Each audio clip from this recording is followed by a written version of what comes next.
Hare Krishna, everyone. Hare Krishna.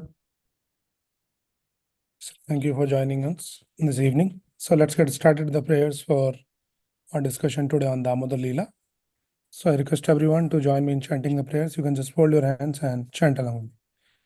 Nama Om Vishnupadaya Krishna Prestaya Bhutale Srimate Bhakti Vedanta Swamin Nidhinamine Namaste Saraswate Deve Gauravani Pracharine Nirvisesha Shunyavadi Bhasha Dadeshadharine Jai Shri Krishna Chaitanya Prabhu Nityananda Shri Advaita Gadadhara Shri Vasadi Gaura Bhakta Vrinda Hare Krishna Krishna Krishna Hare Hare Hare Rama Rama Rama Hare Hare.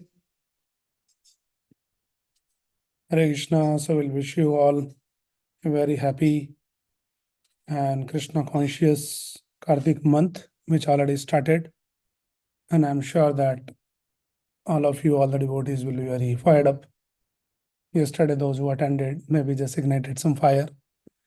Those who missed, they missed the fire, and still you can have that. So, as we all know that this Kartik month has been spoken a lot in our scriptures. It's a very special month, and there is a great significance of performing any kind of spiritual activity during this month. We all understand that anytime, any spiritual activity which has been done is always beneficial.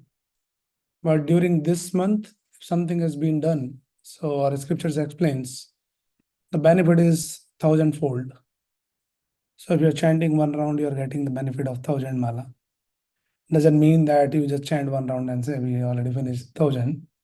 Whole idea is to inspire all of us that how we can do more and more and take the full advantage of this month. And many pastimes that Krishna performed during this month. Yesterday we were talking about all of that. And one of the most famous pastime during this month, which is also gives the name to this month, is Damodar Lila. And many of us are already familiar with this Lila, like the story part. But again, Lord's pastimes are so unlimited that every time we can talk about them, learn some new lessons, get some new inspiration, get more absorption thinking about Krishna. So that's the whole idea of repeatedly talking and discussing all those pastimes. There's nothing like that. It's not like some kind of a, then people read the newspaper. You read today, tomorrow you again read, third day you'll be bored. Like same news, same story. Nobody will be interested. That is why every day you need the new masala, right? But Krishna's pastimes, Krishna Lila is not like that. You can go on hearing the same stories, same pastimes over and over again, right? Because it is not something material. So every time we hear the same repeated story, it nourishes our consciousness, it nourishes our soul. So that is the beauty of the Krishna's pastimes. So we'll talk about this Damodar Lila. So today we'll just try to discuss from a little different angle. Let me just see if I can show the words here. So this particular pastime of Damodar Lila, it appears in the 9th chapter of 10th canto of Srimad Bhagavatam. Like 10th canto, we all know that, full of Krishna Lila, Krishna's pastimes. So in the 9th chapter of 10th canto is this Damodar Lila.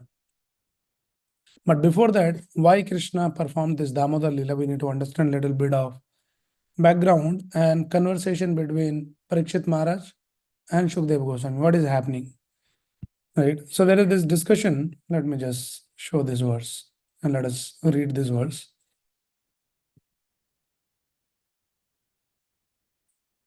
Is visible? Okay, let me see if I can make it a little bigger. Yeah.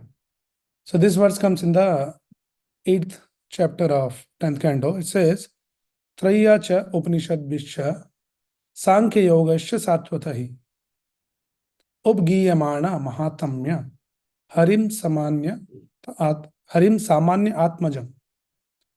So what is happening is saying that the Supreme Lord has been glorified. The glories of the Supreme Personality of Godhead are studied through the three Vedas, Trayacha.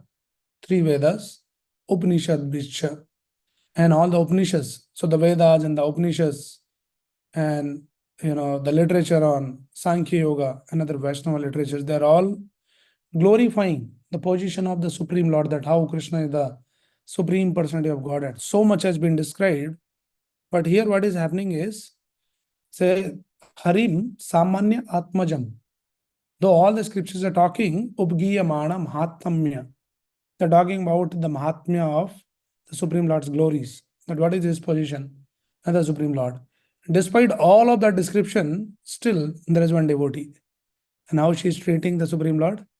Harim Samanya Atmajaha. The Yashodamai, she is treating Krishna despite all this description about Krishna given in the Trayacha Upanishads, like all the three Vedas, Upanishads, and different literatures. She is treating the Supreme Lord as Samanya Atmaja. Like he is my ordinary child, like some ordinary person. He is my child. So this is a little bewildering. Like Parikshit Maharaj is wondering, like, how somebody can treat that Supreme Lord despite so much of description of his supremacy. Somebody is still treating him as like an Samanya Atmaja, like ordinary child. How is it even possible to treat like that someone? Right? And then it has been described, Nanda Kim Akarod Brahman Shreya Eva Mahodayam Yashodacha Mahabhaga Papau Yasha Stanam Harihi. So basically, Parikshit Maharaj is thinking and contemplating, meditating that how fortunate this Nanda Maharaj and Yashoda Mai is.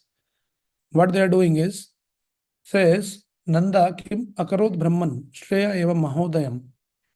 So he's saying, having heard of the great fortune of Mother Yashoda, Parikshit Maharaj inquired from Shukdev Goswami, O learned Brahmana, Mother Yashoda's breast milk was sucked by the Supreme Personality of Godhead. What past auspicious activities did she and Nanda Maharaj perform to achieve such perfection in ecstatic love? So he's just thinking like how somebody can be so fortunate that that Supreme Lord who has been glorified so much, and she's treating him like an ordinary child. And not only just treating, she is actually practically breastfeeding that child. And everybody is worshipping that Supreme Lord. How is it possible? So when he started inquiring all these questions, this Parikshit Maharaj, so to answer and to satisfy his queries, Shukdev Goswami had to start explaining the Damodar Lila. So we need to understand that how Chaitanya Mahaprabhu actually explains in his teachings that, when there is a conversation between Chaitanya Mahaprabhu and Sanatana Goswami, so Chaitanya Mahaprabhu says the purpose of the Vedas are three. There are three purposes of any Vedas. Technically, they are called Sambandha, Abhidheya, and Prayojan. These are the three items that any scriptures try to explain. Sambandha means that to understand our relationship with the Supreme Lord. That is called Sambandha. And now we all understand by Prabhupada's grace what is our Sambandha. Again and again we keep hearing Jivara Swarup Boy, Nitya Krishna Das. Our relationship with the Supreme Lord, we are part and parcel of the Supreme Lord, and we are like Nitya Krishna Das. Eternally we are the servants of the Lord. That is what is our real Sambandha. Now that serving can be done in different rasas, and we talk about the five Shantaras, Dasharas, Vasalyaras, Madhuryaras, and then Sakyaras and all of that. But Sambandha. So that is the first item. The second item is to act according to that relation. First, you understand your relation, and then not only just, oh, I am the servant, but what next? You should act in that relationship. So that is called Abhidheya. So Sambandha, Abhidheya. Abhidheya means to learn how to act in that relationship. So when we say that we are the servant of Krishna, then how we should be acting, what we should be doing. The goal of our life is to serve Krishna, to please Krishna. Servant job is to please the master, right? So act whatever we are doing in our life, either we are making money or we are taking care of so many other things. The underlying principle is how to please Krishna by doing what I'm doing.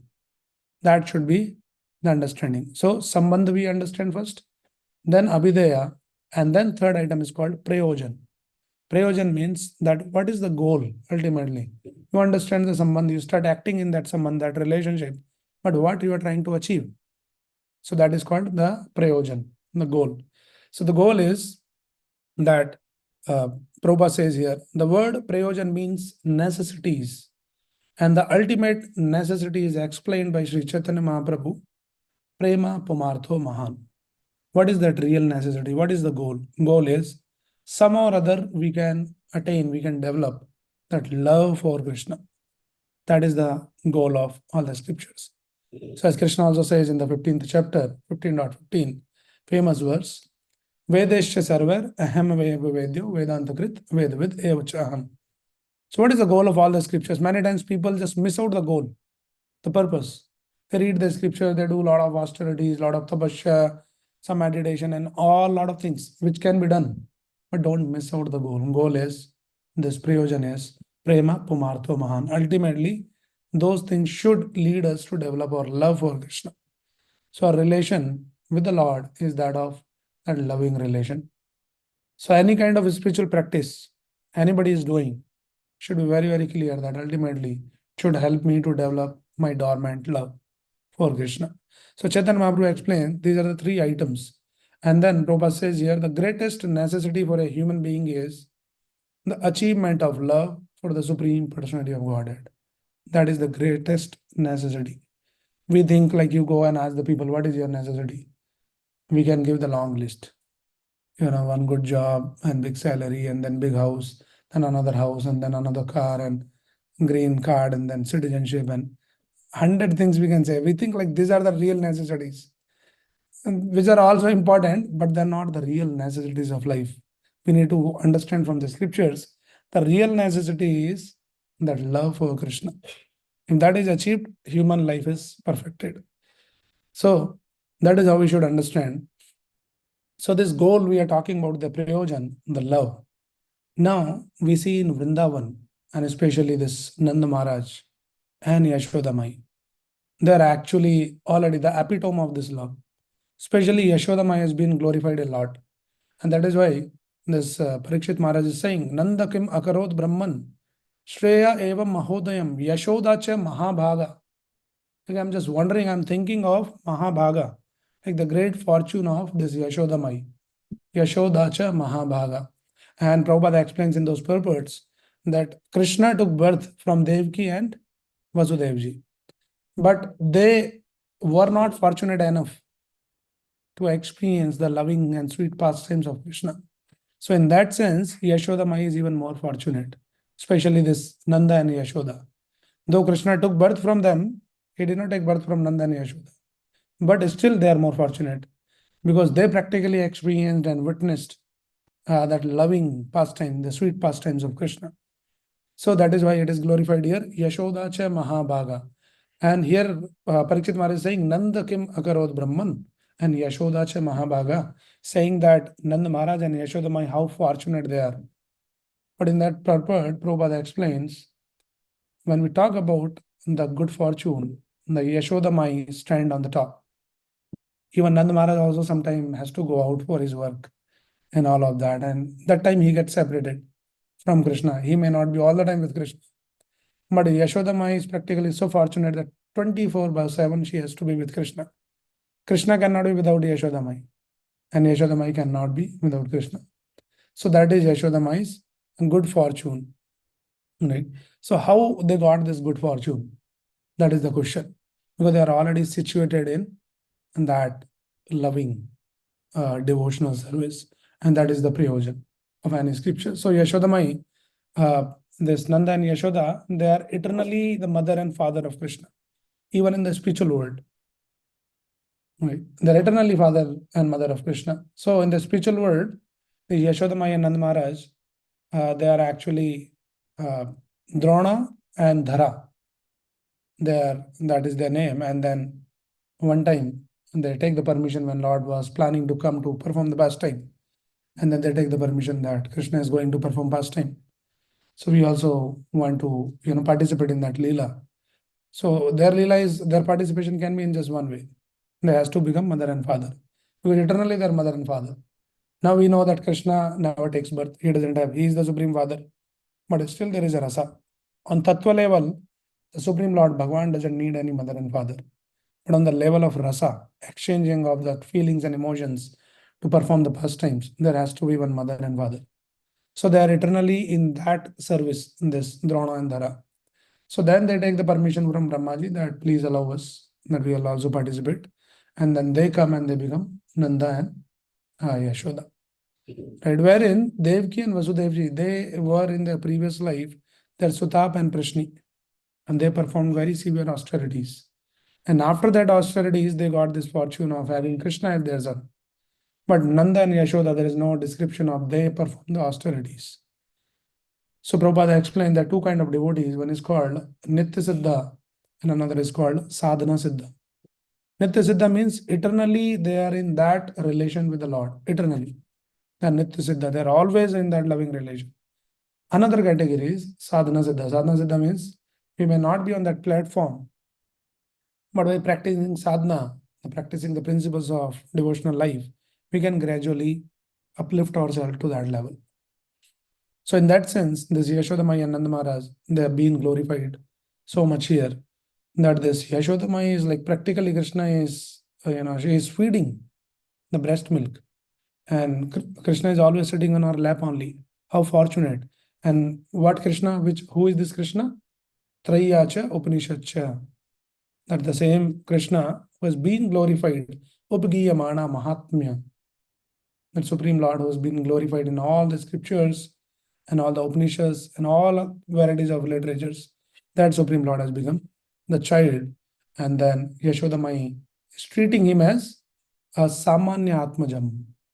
So this is the great fortune of Yashodamai. So that is how the description is beginning here in the 8th chapter. So what happened? There is a little background to this Damodar Lila. Damodar Lila we keep hearing all the time. What is the background? Background is this. Just before the Damodar Lila, there's another Lila happened, which is also a famous Lila. And that is Krishna ate the dirt. Amrit Bhakshan Lila.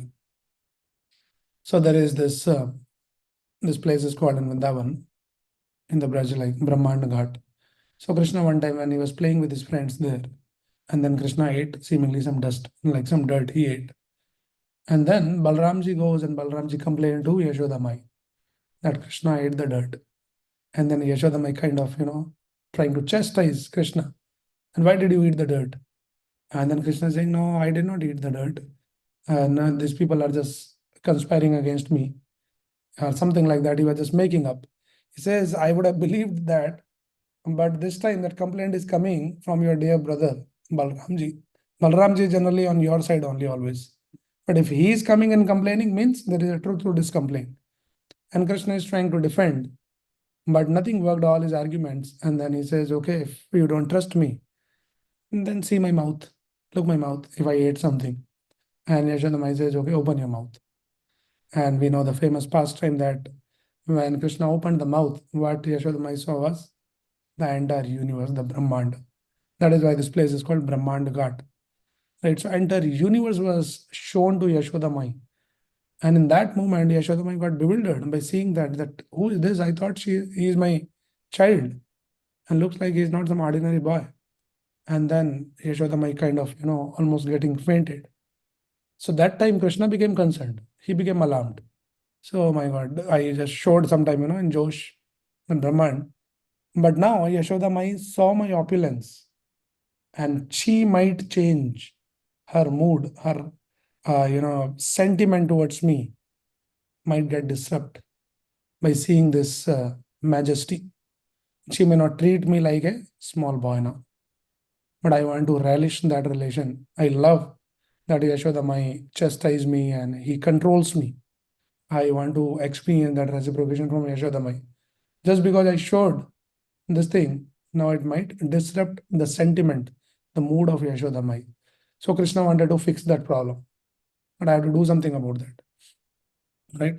So then Krishna has to sometime again, he covered Yashodamai that time with the Yog Maya Shakti and Yashodamai forgot everything. But Krishna was thinking that, I had done this. What if, one day some Yashodamai is feeding me milk and suddenly she again remembers that, scene that I show and suddenly it will disrupt that motherly, sentiment of Yashodamai. So I don't want any kind of disruption to that relationship. So I have to do something wherein Yashodamai should be completely convinced that I am not Lord, I am not Bhagwan, I am your child only. So I had to do something. So then Krishna decided to do this. So that is how this whole thing begins. And then pastime goes like this. At one time, Shukdev Goswami explains this pastime. He says, Ekda grahadashishu yashoda nandagehini karmantara niktashu naramamantha swayam dadi. So it is said, Ekda grahadashishu, one time, once upon a time, grahadashishu, because the Nand Maharaj was a king, and a lot of maidservants used to work, and there are 9 lakh cows. So you need a lot of people, a lot of milk will come, and they'll churn and make the butter and all of that. So one time it so happened that grahadashis, all the maidservants, they were actually engaged. Karma antara niptashu. They're engaged in so many different activities. And that time, Yashoda Nandagehini, Yashoda Mai, who's the Nandagehini, who's the queen of Nanda Maharaj, she thought everybody is so busy, right? So let me just let me churn the milk and make the butter, a special butter for Krishna. So then she took that task personally. And there is a background to that. Why she? Because she already has so many maidservants. What is the need for the queen to personally do that? So there's a background. Background is all these other gopis, elderly ladies from Vrindavan. Every other day they'll come and they'll complain about Krishna. That Krishna is going in their house and stealing butter and all of that. And Yashoda Mai would be wondering like why Krishna has to do all that. We have so much butter in our house and still is not satisfied. Why he has to go and steal? It doesn't uh, look good. And we are the kings and like that. Then Yashoda Mai she started contemplating that something is wrong. Like maybe Krishna doesn't like this butter. What so much butter we have in our house. Maybe he don't like the taste. That is why he goes out. Maybe different taste or something. So I should make a very special butter. Now this Nanda Maharaj who was having 9 lakh cows. So in that 9 lakh cows, there are 8 special cows. They're the cows of Yashoda Mai. They're called as Padma Gandha cows. Very special cows. Only 8. And these are all Yashoda Mai personally has to take care. And what is so special about these cows? This Padmagandha cows, they'll fed the special grass, not the ordinary grass, some special grass, and these cows will give the flavored milk, not this modern flavor like chocolate flavor or something. Those days there might have been some other flavors, but these cows will give the flavored milk, and then Yashoda might personally use that milk to churn and make the flavored butter for Krishna. So then Krishna likes that, and then Krishna stopped going out and stealing butter. So that is the mood of Yashoda Mai. So she is engaged. Now another reason is why Krishna go and steal. These are all wonderful pastimes. The reason is that all the gopis in Vrindavan, when they think about Yashoda Mai, they appreciate a lot, like Yashoda Mai's good fortune. At the same time, they also develop the desire. And Yashoda Mai is so fortunate that personally, she's feeding every day Krishna. We wish that we can also, Krishna can come to our house and we can also feed something like that. So that is their desire. They're not expressing. But Krishna is the Supreme Lord sitting in everyone's heart as Paramatma. And when you desire, Ye tamam prapadyante, tam satam bhajamyaham. Lord reciprocates according to whatever your desire. So Krishna want to reciprocate with all those gopis. And they are desiring to feed me and they want me to come and eat something in their house. So let me go and do. And at the same time, he wants to enhance the rasa. So he's not directly going and asking, give me some butter. But he will just make the plans when they are not there in the house. He'll just sneak in from the back door. And he call all his friends and the monkeys and these gopis also. They'll keep that butter hanging on the ceiling like that, so that Krishna won't come and steal. But he somehow will manage, and they'll make the pyramid from all the friends and then climb on each other and they'll steal. Nicely they'll eat. They'll feed the monkeys. Throw after that, like monkeys also, they're sumptuously fed. They also say, "Hey, this is not good butter." And then they start throwing that butter. It's third class butter after eating nicely, because you can't eat anymore. So these monkeys also start throwing this butter. They say, "Hey, this is not good. Let us try some other house like that." So that is their daily job. That is their pastime.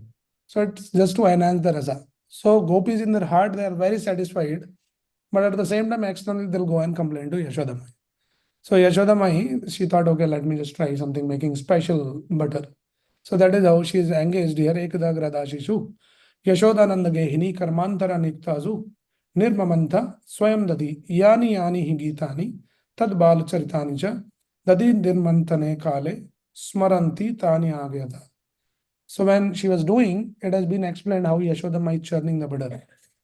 While she is doing this, yani yani hagitani. So while she is engaged in, doing her work, what she is doing is yani yani hagitani. She is singing Gitani. What she is Gitani, what singing? Not some cinema song. But Tad Bal Charitani cha. So she is constantly singing Bal Charitani. That all nice, the childhood pastimes of Krishna. Like they sing the mother. Nowadays, I don't know modern mothers what they sing, but in earlier days they used to sing all this. They call that Lori. Lori Gana, like child also feels nice and then get into sleep. Like that. So that is how she was singing Tad Bala Charitani cha. Dadi nirmanthane kale smaranti tanya gayada. So when she is churning this butter, that time she is remembering and completely absorbed and talking and thinking and singing about Krishna. So Yashodama is basically teaching a wonderful principle for all of us. We had to be engaged in so many household duties and so many other responsibilities, but she is teaching us how to perfectly do that. While doing that, keep remembering Krishna, keep singing about Krishna, keep your consciousness absorbed in thinking of Krishna. Either you sing some pastimes, or if you don't know that, simply sing Hare Krishna Mahamantra. Some kirtan you play, some lecture you play. So that way our consciousness, like some of the items, some of the work where we can manage to do that. But some of the work like office work and all that, when you need some focus, that time if you talk something and you work, not mess up. But whatever best possible we can do, we should try to observe our consciousness in always thinking of Krishna. And that is the principle laid down in Bhagavad Gita also. Krishna says in the 8th chapter, famous verse. What he says? Tasmat sarveshu kaleshu mam anusmara yuddhacha. Says that Arjuna, mam anusmara yuddhacha. When you are doing the yuddha, when you are engaged in your duties, that time, how you should do? Mam anusmara. You should remember me. So for Arjuna, Yuddha is shooting the arrows. For Yashodama, her battle is churning the butter. For us, it might be something office work, or cooking in the house, cleaning in the house, taking care of the kids, driving. So we can learn that we can always, remember Krishna like that. So that is the principle. So when that was happening, and then that is when Krishna comes, and there is the beginning of the Damodar Lila. But today we are not getting into the Damodar Lila, but we are just trying to understand little bit background of all this Leela and this mood and the pastime and their relations. We're talking about Sambandha, Abhidaya, and Prayojan. Prayojan is Prem, Prema Pamartho Mahan, described by Chaitanya Mahaprabhu. So ultimately, we had to reach to the level of that, developing the loving sentiments for the Supreme Lord. And Yashodama is already there on that platform, right? And when somebody is on that level, and all the in Vrindavan, everyone is practically loved Krishna more than anything else. Their life is all centered around Krishna. So when somebody is situated in that level of loving devotional relation with the Lord, that is when Lord comes and steal the butter. Now, this butter, what is that butter? For us, in our case, this butter is our heart. So our heart should be like a butter. Meaning two things. Butter should be very soft, and also it should be white. So our heart should be very pure. White means completely pure from all these material desires and material tinges. Otherwise, this is all black spots. Krishna doesn't like that kind of butter. He likes like very clean and soft, like white butter. So when our heart becomes very pure, like butter, white, and also our heart becomes soft. Soft meaning, actually, Bhagavatam explained in the second canto. Our heart in this material world, in the conditioned state, it has become very hard. We are all hard-hearted souls. It has become like a steel framed. So unless or until our heart is steel framed, Krishna doesn't steal our heart. So in order to Krishna to come and steal our heart should become soft and white like butter. And that is when Krishna comes. So Vrindavan, everybody is like that. Because they're situated in the highest platform of their relation with the Lord. That is the loving relation. So actually, our Acharya in the scriptures, they explains there are 5 types of knowledge. From one perspective, we can understand that there's 5 level of knowledge. So the first level of knowledge, which is the lowest level, which is called Jada Vidya. Jada Vidya means the knowledge of this material world, all materialistic knowledge, what we all do, right? All this computer work or any kind of work, which is all materialistic knowledge, which is good for just, earning our livelihood, and that's all. And to just survive in the social structure. That's all it can just provide you. So that is the one level of knowledge, which is considered very lowest level of knowledge, right? Which is also important, but one should not be consumed in that knowledge only. Next level, the second level is called the Atmagyan. Atmagyan means the knowledge of the soul, that you understand something beyond and above this body. I'm not the body, I'm the soul. And my goal of life is not just to fulfill all the necessities of body itself alone. That is also important, but along with fulfilling the needs of the body, should do something about the needs of the soul. So that is Atma Gyan. Third level of Gyan is next level, when somebody advances a little bit further. Then this next level knowledge is called Nirved Brahma Gyan, wherein you understand that I'm the soul, and soul is the Brahman. I'm part and parcel of the Supreme Brahman. Right? What is the soul? Like you say, the knowledge of the soul, from where this soul is coming. So the soul is coming from that Supreme Soul, Brahman. Right? So qualitatively, we are same as the Supreme Lord. And that is why the scripture says that Aham Brahmasmi. But that statement has been misunderstood by one class of people. When the scripture says Aham Brahmasmi, meaning qualitatively we are one. Like we are part and parcel of the Supreme Lord Bhagavan. Because we are the part, we also qualitatively, we are the same. Prabhupada gives the example, like you take the ocean water and take one drop from that ocean water. So the quality is same. Ocean is also salty and the drop is also salty. But quantitatively, there is a difference. It is not same. We cannot say that ocean versus one drop, both are same. They're not same, but at the same time, they're same. So they're same in quality, but not in quantity. So that is Nirbhed Brahma Gyan, wherein you understand that I am part and parcel of the Supreme Lord, right? And I am qualitatively same. But all these Mayavadis, impersonalists, they misunderstand and they say that we are one with the Lord. Like I am God, you are God, everybody is God. We are all part of that Brahman.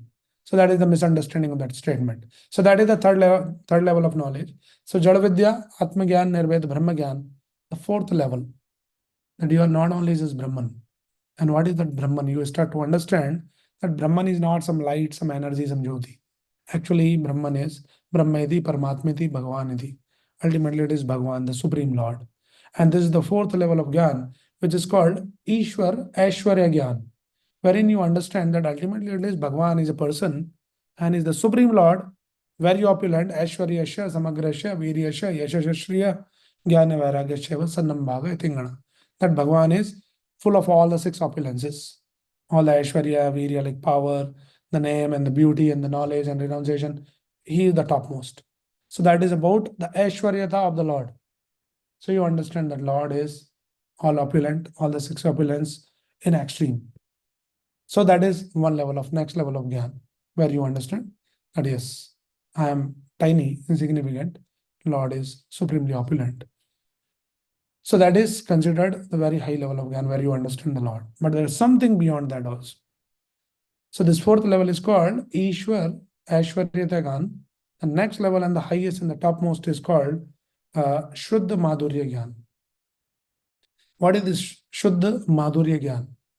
Wherein there's relation with the Lord is so intimate, wherein you forget the supremacy of the Lord. Like the devotee does not treat the Lord as Bhagavan or somebody is very powerful, supreme, nothing like that.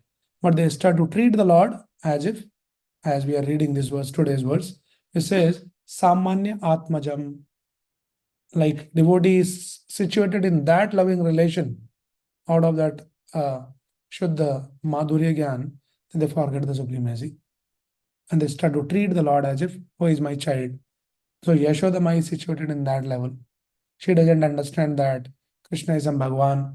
And despite Krishna showed, that universe, Krishna killed so many demons. For the momentarily they get a little bewildered. Oh, what is this? How the small child can do this? And next moment again they're covered. Again they start treating. They think, oh, something went wrong with the child. We have to do something about him. So why it is happening? How they're covered? They're covered because of this Madhurya Gyan.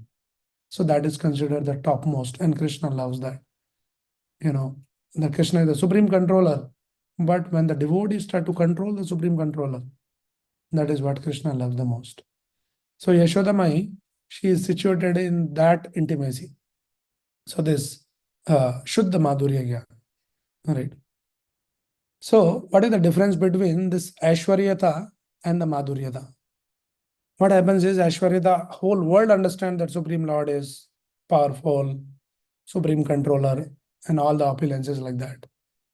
But then you cannot have a very intimate relationship with the Lord. Right? Like say, for example, we talk about that. Say the Prime Minister, President of the country. Now, like ordinary person, you can just show your respects, your awe and reverence to President comes. But if that President goes to the house and say the elderly mother is there, she doesn't care that he is President. That mother will treat him as if he is a child, and that is the relation. So she will forget that he is the President and she will not show respect or reverence. But she will treat him as if, hey, sit here and eat, feed you, why you're not eating, why you're not sleeping one time. She can chastise like that. So Yashoda Ma is doing that. Because then Madhurya Gyan, what happens is that Aishwaryata is covered. And in the Aishwaryata, if somebody is situated in that Aishwarya Gyan, then they cannot be in the Madhurya Rasa. Right. So there are two different rasas like that. So this is explained in the scriptures as Vaikuntha and the Goloka Vrindavan. So in the Vaikuntha, the people, the devotees, they are situated in that Aishwarya Gyan. Lord is in the Narayan form and fully opulent, and everybody is showing awe and veneration to the Lord. That is the mood there. Lord Vishnu is like that only. You don't see any pastime, we don't hear any pastime that Lord Vishnu one day he went and stole some butter. Like it doesn't suit. Like we can't even conceive that Lord Vishnu with all this opulent girl, all this jewelry and all of that is going and stealing butter. It doesn't fit that personality. To perform those kind of pastime, though is a Supreme Lord, same Supreme Lord comes in that childhood pastime as Krishna. But to perform those kind of sweet and loving and intimate pastimes, he has to be in that Krishna Vala form. Then only it suits. Like Lord Ramchandra, we don't, hear that Lord Ramchandra was going and teasing some girls in Vrindavan because he is Maryada Purushottam. He doesn't steal anything. He had to set the Maryada. But Krishna's pastimes are very, very unique. And then that is why this Rupa Goswami, he explains, there are 64 qualities of Krishna. And these are like topmost. Krishna is the topmost. Now from the Tattva Gyan, there is no difference between Krishna and Vishnu and Narayan. They're all same. But still, the Acharya explains that in the Vishnu form and Vishnu Tattva, only there 60 qualities are found, not all 64. It means something is less. Now, we should very carefully understand something is less doesn't mean that we are trying to say that Vishnu is less powerful or less important than Krishna. No, that is not the idea. Idea is they don't exhibit that. It doesn't mean they cannot exhibit. There is a difference between they're not exhibiting versus they cannot. Cannot meaning they're incapable of doing that, but they don't do that. Krishna only does that. So these 4 special qualities only and only found in Krishna. And that makes Krishna very unique and very special. Right. So that calculation is given like Krishna is 100%. 100% means 64 qualities. Vishnu is 96%, which reduces to 60 qualities. And then Shiv Tattva comes to some little lesser qualities, I think 56 or something like it comes to 80%. And then comes the Jiva Tattva. They have much lesser qualities. Like that, all those analyses being given in the scriptures. So Krishna is on topmost. So what are those 4 special features of Krishna, which is not found in anybody else, in any other form? So these 4 items are, it's called Rupa Madhuri, Leela Madhuri, Venu Madhuri, and Bhakta Madhuri. These 4 special things are about Krishna, which is not found in anybody else. Krishna's roop, Krishna's form is very, very enchanting. Doesn't mean we are not saying again, oh, Vishnu looks little okay, not. They're all very extremely beautiful form. Any form of the Lord, whether he comes in the Ramchandra form or any other form, they're extremely beautiful. But Krishna's form is uniquely enchanting, which nobody can, match with that beauty, especially the childhood pastimes of Krishna. That is why every evening when we sing this Damodar during this Kartik month, today we'll be doing that. And we offer the ghee lamp. So in that, Sattvavarta Muni, when he is describing that Damodar Astakam, so in one of the verse he says, the fourth stanza, he says, Varam deva moksham na moksham vadimva na chanyam vraneham varesha dapiha. So what he's saying, he's praying to the Lord, to Damodar, saying, Varam dev moksham. Lord, you are famous as Vareshad, like you are Ishwar of Var, means you are famous as giving the Ashirwad, like blessings to everyone. You are expert and you are famous for giving the benedictions. But what I'm asking as benediction is Varam Dev Mokshamna. I'm not asking moksha and all that. These are all silly things. I'm not even asking as Var. As a benediction, I'm not asking the moksha. Na moksham vadi. Not only says moksha, but moksha vadi means like the moksha which lasts long. I'm not interested in moksha only. Then what do you want? So he's saying, Idam te vapurnath gopal balam sada me manashyam virastam kim anyai. Says what I want is just simple thing. That idam te vapurnath gopal balam. This your Bal Gopal form, this Damodar Lila that or this childhood pastime that you are performing all this childhood form. Sada me manashyam virastam. So my only desire, my only prayer is that Sada me manasya, and always in my mind, I can just see that beautiful enchanting form of Balagopal. So this is the very unique feature of Krishna's beauty. So this is Rupa Madhuri. And then another unique feature about Krishna is Venu Madhuri. Krishna holds this flute, and flute has a unique magic. When Krishna plays the flute, he controls the whole world. He enchants everyone. Right? How Krishna used to go for grazing the cows, then the Maharaj cows, 9 lakh cows. How you control 9 lakh cows? It is very easy for Krishna. He will just walk in front, he'll play flute, and they'll become so enchanted they just follow him. So not like he's wondering, hey, some cows are going here, there. Play flute, everybody will be just following you. So Krishna's flute is very, very enchanting, not just only human beings, but even the cows and the birds and all the animals in the Vrindavan, like that. So that is a unique feature about Krishna, that he plays the flute. Venu Madhuri is very sweet. And then Krishna is also Bhakta Madhuri. That is relationship with his devotees, especially this kind of pastimes we're talking, Damodar Lila and all the friends in Vrindavan, they're playing. They don't care about Krishna, right? Because they don't know the Aishwaryata of the Lord. Because the Aishwaryata has the feature of disrupting that mood. Like we know that in Bhagavad Gita also in the 11th chapter, when Krishna showed that universal form, what happened? Arjuna is also a friend, and we see some friends in Vrindavan. But Arjuna, as soon as he saw that universal form, Arjuna was horrified. He was terrified. He got scared.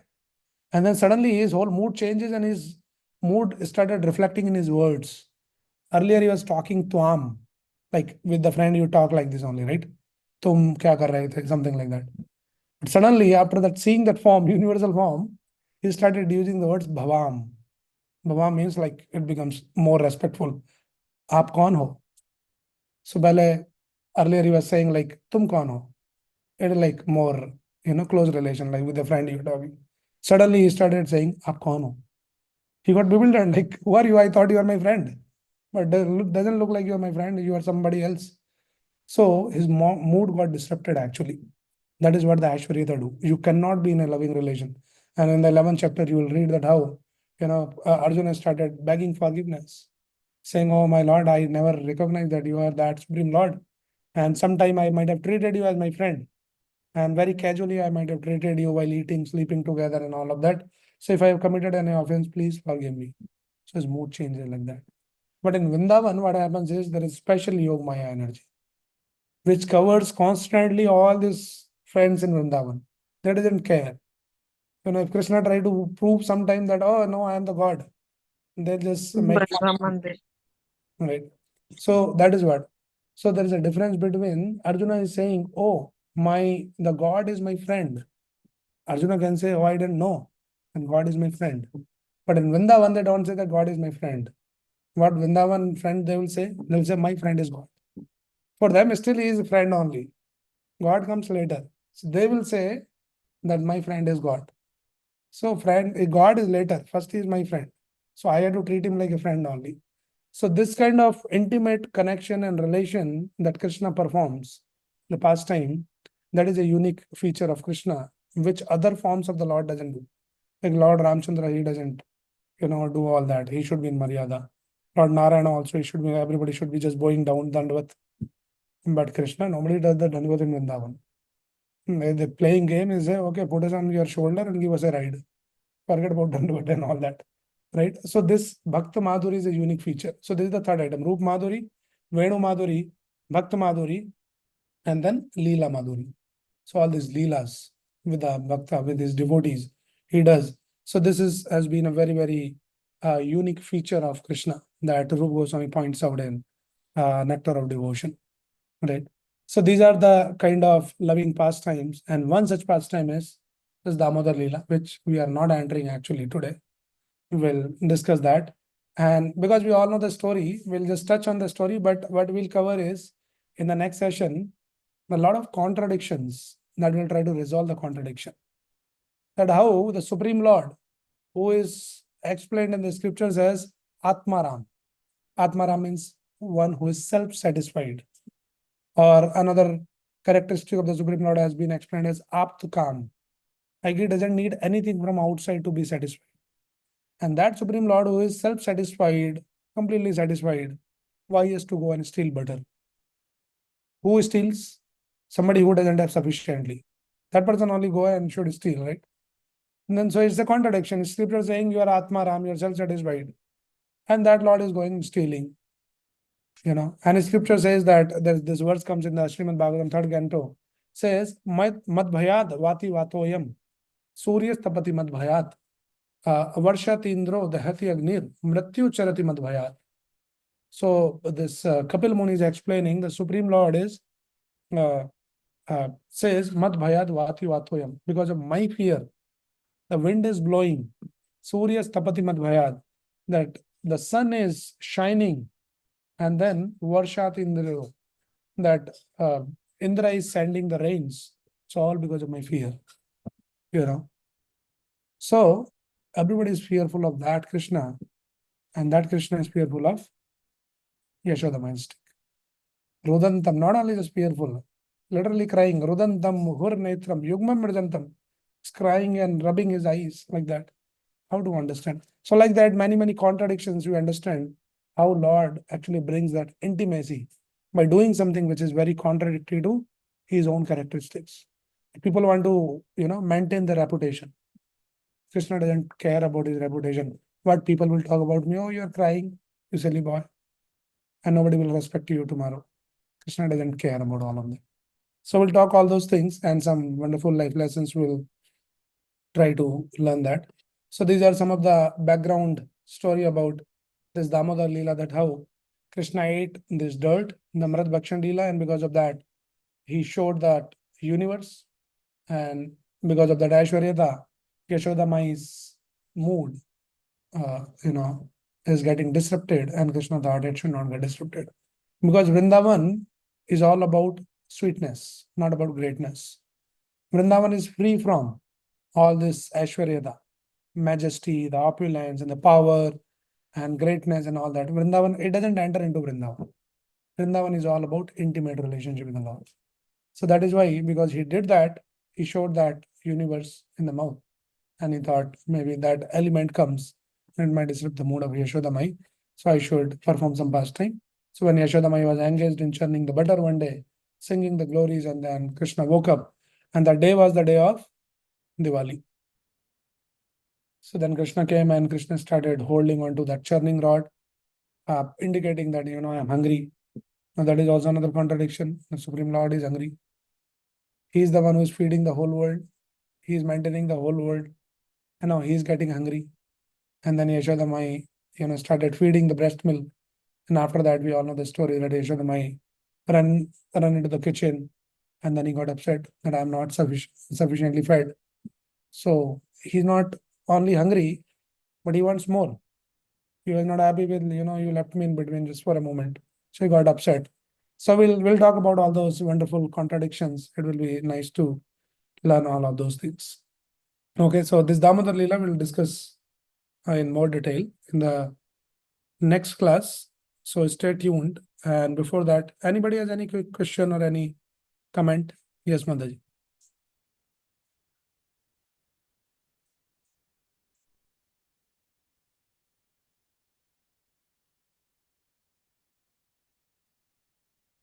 Yeah. So these are the level of consciousness wherein you are situated in that understanding with the 5 types of knowledge, where you understand that, okay, Krishna is the Supreme Lord. So at our level, that is important. We cannot artificially do, no, now I don't care about Krishna is the Supreme Lord. I just treat him like a child. So it is not some artificial imitation of all those things. Naturally, when we come to that level of consciousness, so automatically it is not like conscious effort that I want to forget Krishna is God, Krishna is God, Krishna is my child, and let me meditate. No, artificially we don't do that. That is Sajiasm.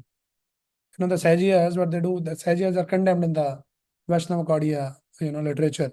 Sajia is like something that you are not on some level, but you are artificially trying to imitate that level. So the Sajias, what they do is they dance like the Gopis. They think, like, Krishna is the supreme enjoyer, we are like the Gopis, let us dance. So all the male and female together, they come and they do the rasa dance. Now all kinds of illicit things happens there. So this is called Sahajiasm. So if you are not on that level, artificially don't try to imitate that. So even we don't try to become like Yashoda Mai.